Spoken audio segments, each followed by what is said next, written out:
I don't know if you've noticed, but there seems to be a never-ending stream of problems in all of our lives. No matter how many goals you achieve, no matter how many things you gain, it's never satiated, is it? And there's a very good reason for why that happens. Something within him awoke in that moment and thought, if I can't live with myself, who is the myself that I can't live with? But although it may be rough, it may be one of the most challenging things you've ever had to face. It is the best thing we can experience in this lifetime.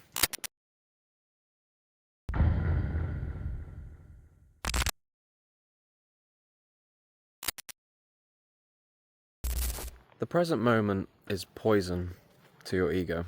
It is literal poison. Your ego cannot survive. And I'm saying this because I noticed this feeling of unease, of anticipation, like constant anticipation, when just out on this walk right now. I came out on this walk because I wanted space, I wanted some time where there is no objective, there is no motive, there is no task to conquer, no mountain to climb. I just wanted to be. And I can feel this underlying angst, this unease with that decision within me. It's like there's this energy of, yeah, okay, but what now? Yeah, okay, like, but what are we doing out here? What's the goal? And I noticed that earlier my walk speed was quite fast. It was like, it was like this. And I caught that and I was like, why am I walking so fast? Like, where am I trying to go to? And I realized that my mind was trying to walk fast because it wanted the walk to be over so that then it could get back to doing productive things, doing anything that it felt was worthy of its time, anything it could sink its teeth into. Because the mind loves solving problems. I don't know if you've noticed, but there seems to be a never-ending stream of problems in all of our lives. Problems that need to be fixed, and always this kind of subtle promise underneath those problems that, okay, but when I solve this, and this, when I get that, and that, when I achieve, then I'll be happy, then I'll be fulfilled, then I'll be whole, then I can rest, then I can enjoy the present moment, then I can be present. And I don't know if you've noticed, but no matter how many goals you achieve, no matter how many things you gain, whether that be material possessions, relationships, status, power, it's never satiated, is it? It's never enough. You are never enough. The world is never enough. My life is never good enough. I'm never complete enough. And there's a very good reason for why that happens. Because the ego, the false self, just in case any of you out there aren't familiar with the term ego, the way I'm using it is describing the illusory sense of self, the amalgamation of thoughts in your head that creates this illusory sense of I. My thought, my idea, me, mine. It's essentially the act of identifying with the voice in your head, identifying with all these thoughts that actually aren't you because they can be observed by you, and once observed by you, you'll quickly recognize and realize that these thoughts are arising and falling by themselves on autopilot, and you're not consciously choosing the next thought that comes into your head. You're not involved, it's just noise. But when we're identified, when we're fully in our ego, when we're fully identified with this incessant stream of thinking, of thought activity, it creates this illusion that we are a very kind of dense character who has to think about all these things and has all of these opinions, my opinions, you get it. It's essentially the act of identifying with thoughts and therefore creating the illusion of being a self that actually you are not. But anyway, back to my point. The reason that ego needs problems, needs an endless stream of problems, the reason it's never fulfilled is quite frankly because it knows, or it doesn't know, it's described that way a lot, but the ego doesn't really know because it's not an entity. It's just, again, thought activity. But for the sake of explaining this, let's just say it knows that essentially once you solve all those problems, it's going to vanish, it's going to cease to exist. Because the reason being present feels so good, the reason it feels so peaceful, is because the ego doesn't have a hold on you anymore. You are breaking the chains, you are waking up from the dream of being identified with that voice in your head, and therefore giving it all of your energy and perpetuating it, perpetuating your suffering. Because of course, all suffering, not pain, suffering, pain is very real, you know, you scrape your leg or whatever, it's gonna hurt, you lose a loved one, you're probably gonna grieve, but suffering, the unnecessary suffering that is perpetuated through things like chronic anxiety, thoughts or imaginations of nasty outcomes or insecurities, that kind of stuff, that vanishes in the present. So what happens? It starts to die. Essentially, it can't die. Again, it's not an entity. It's more so, imagine there was a magic trick that you were watching and it seemed so captivating and so amazing. You're at this amazing magician's show, and then, say, the curtain fell. There was a malfunction on the stage, right? The curtain fell, and you saw the inner workings of how this illusion was created. Or perhaps you just overheard the magician talking about it with his friends. It's just an analogy. Let's not get too far into it. But you get what I mean. It's like seeing beyond an illusion. Realizing the mirage in the desert that you saw when you were, you know, dying of thirst. After you've had a drink, you see that the mirage actually isn't there.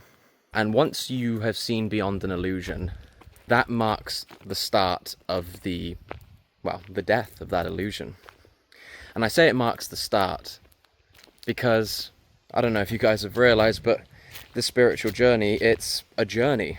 You know, there are cases of people who have their spiritual awakenings, you know, they suddenly realize the illusion of the ego, right? Like Eckhart Tolle, for example, I think it was, he was suffering so deeply in his room, I'm paraphrasing by the way, he was suffering so deeply in his room, horrible depression, suicidal depression, and he said something like, I can't live with myself any longer. And all it took for him to wake up was becoming conscious and aware of how strange that phrase sounded. Something within him awoke in that moment and thought, wait, if I can't live with myself, then who is the myself that I can't live with? Which one am I?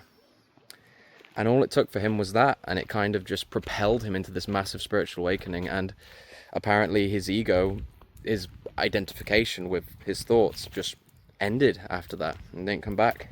So it can happen, but I'd say for most people, myself included, it kind of marks the start of the death of the ego, you could say. Because there will be times where you get pulled back under. You know, there will be times where it starts throwing everything it has at you. There will be times where traumas surface. You know, there's a lot of talk about the dark night of the soul, and I think that's what it's alluding to, is when you start waking up, all of the traumas, all of the things that you haven't been addressing, that you have been buried deep, they start to come up, they start to surface to be healed. A lot of people call it as like the ego starts throwing everything in the kitchen sink at you with the promise of like, oh no, you like, don't wake up, like if you just come back to me, if you just identify with me again, look, all of the suffering will vanish. You know, there's a lot of explanations like that give the ego like a personality, and it is great for helping to kind of understand that you are not, you know, your thoughts and stuff. But I want to be careful, because I think there's a tendency for people to start to believe that the ego is like this separate entity that thinks and you know, manipulates you and stuff. And I feel like that just kind of feeds another illusion. It creates another illusion, creates another thought, creates another paradigm that you then believe in and identify with, and then you're kind of back in the rat race, back in the cycle again. But once you kind of start to wake up, I'm not going to lie to you, it's probably going to be rough. A lot of you who are watching this content probably already know that. You've probably already started, you know, to awaken. You probably wouldn't be interested in watching videos like this if you hadn't. You know, you wouldn't be interested in reminders like this if you didn't need the reminders. But although it may be rough, it may be one of the most challenging things you've ever had to face, experience in your life. I promise you, it is one of the most, if not the best thing, I believe personally, it is the best thing we can experience in this lifetime. Better than any amount of money, any status, any success, any achieved goal, any relationship, anything we can get in this 3D world. It is better than that, because none of those things will ever give you everlasting peace. None of those things will ever allow you to sink deeply and awaken to your true self, who you really are, the consciousness that you are beyond this body, beyond your name, beyond your identity, this identity you've been given, conditioned into. No amount of 3D goods, acclamation, triumph can give you that. I think I'm gonna turn around now. That looks pretty overgrown.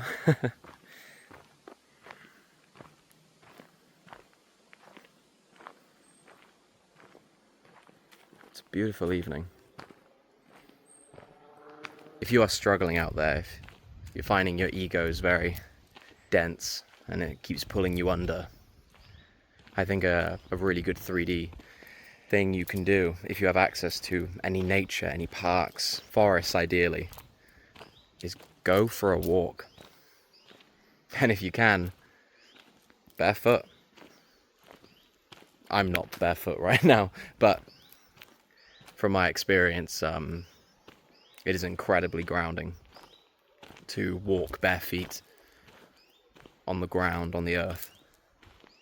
It's very calming, it's very soothing. It's one of the few 3D kind of practices that I've really found works for me, so definitely try it out.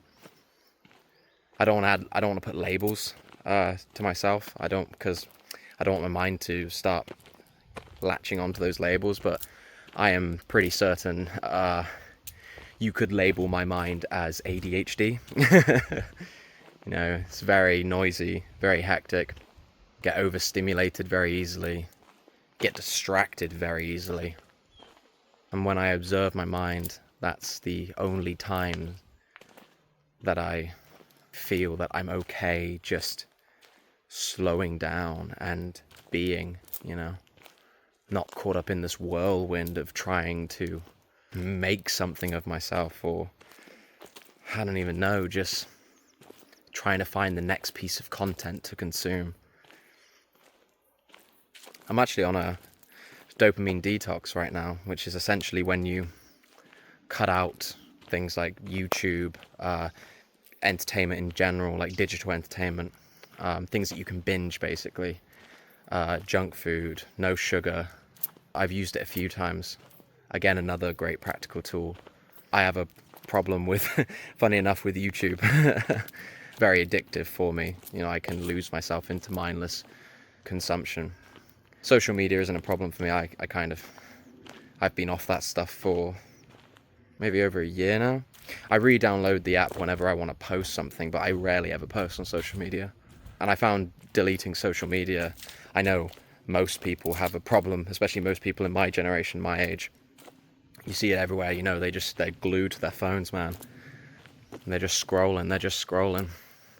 It's eroding their attention spans, it's eroding their minds, their brains. And it's sad to see, especially when you do something like a dopamine detox where you kind of cut out everything, digital entertainment thing, anything that would like artificially spike your dopamine, I guess. That was the theory behind it. I don't really look into the whole science aspect of it, but it just works for me. It gives me a lot of clarity. I wasn't going to talk about this, but I guess here we are. It's amazing how much a simple walk, or me and my friend Vanda always realize as well, how much a conversation can change everything. You're anxious about something, you have a real conversation with someone about it. It's incredible. Journaling as well. I should just start making a list for you guys. All the ways in which all like the practical 3D ways in which we can loosen this kind of hold that our minds have on us. Break free of this illusion that we've been habitually buying into our whole lives. Walks, journaling, conversations. Real conversations, you know. I'm very blessed to have the friends I have, especially the few that I can actually get really deep with. So if any of you guys, any of my friends are watching this, thank you. I love you guys. And I hope if you're somewhere where you can't maybe easily access nature, or you can't go for a walk, I really hope this video, just being with me, you know, I really hope that's helping. I really hope the energy that I'm feeling is coming across to all of you watching. Look at that. Look at that.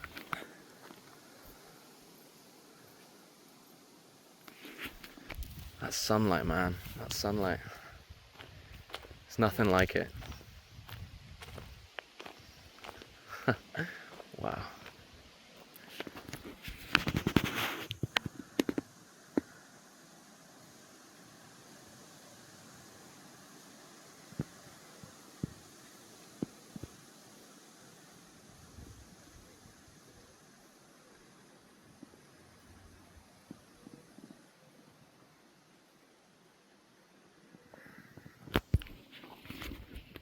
I wonder what I should title this video. A video to bring you out of your ego. A video that destroys the ego. Make it sound so spectacular. Get all the clicks. We'll see. We'll see what comes to me in the moment. I hope you guys are having a great day, wherever you are, or night as well. Whatever you may be doing. I hope this video is very meditative for you. I hope the gaps in between the words that I'm saying are just as valuable, if not more valuable to you than the actual words I'm saying.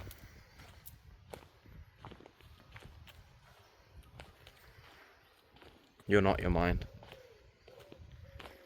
You're not your thoughts. You're not this body. You're not this character.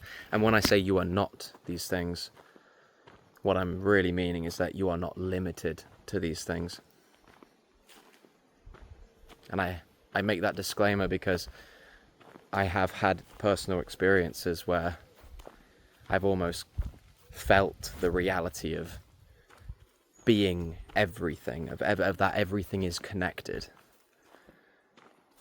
So in a sense, in a larger sense, I guess you could say the larger sense, and this is going to get quite existential right now, so, you know, it's not necessarily important to learn all this stuff to be free of your mind, but what I'm about to say is more so that ultimately, I believe personally, from my experience, and from what many others have said, that you, me, just the I, we are everything. And the consciousness that speaks through me is the same consciousness that speaks through you. We're all ultimately one thing. That isn't even a thing.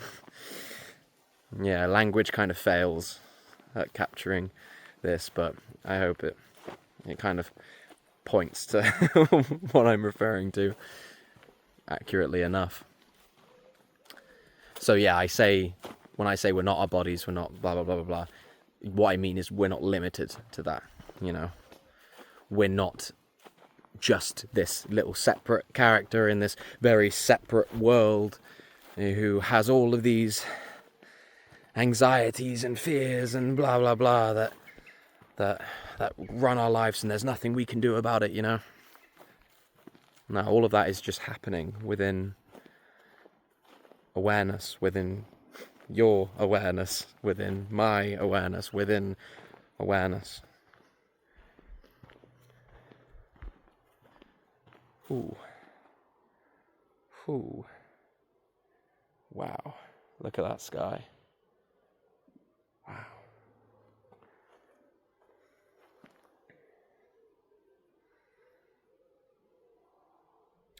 I don't come on walks like too often, but whenever I do, I'm just reminded so profoundly of like how much they can shift our energy. Just getting away from everything, unplugging. The best piece of advice I think I could give you guys is find more ways in which you can unplug from the noise of the world, the noise of society, the noise of the mind-made, the society that's been built from ego. Find ways to unplug. Whether that be a dopamine detox where you say, okay, for 7 days, no entertainment, no Netflix, no Hulu, no whatnot, whatever, TV, no YouTube, no, take a break from all of it, unplug. You could also add no junk food, no sugar, no corn. Again, don't know why people call it corn, but you guys know what I mean. I'm not about to start testing the limits of YouTube censorship. But, take a break from all of it. Take a break from anything that you feel has a hold on you, has too much of a hold on you, anything that's kind of disturbing your peace, your clarity. Unplug from it. Get into nature, get somewhere calm, and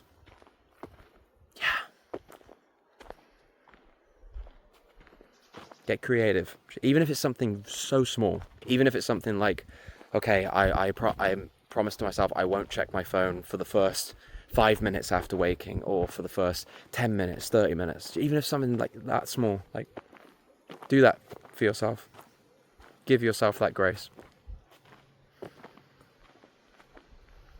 You deserve to be aware. You deserve to live in your peace. My phone just hit 5%, so I think I'm going to have to call it there. I'd like to end this video on the beautiful view I can see right now. So hopefully we can walk over there before it cuts out. Otherwise we're going to have a very funny cut-off for this video.